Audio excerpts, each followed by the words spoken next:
Magandang araw po at dahil second day ng ating examination sa araw na ito at kumpleto ang grade 6 BR, eto lang meron akong simpleng pamerienda para sa kanila na ito ay tatawagin natin. Pag lumingon ka, may gatas at tinapay ka. Okay mga bata, pwede lang kuha.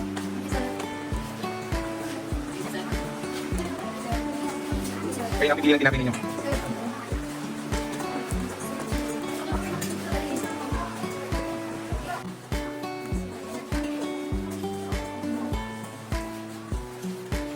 Ito kasi, tayo na ka. Tayo na lahat. Lahat na.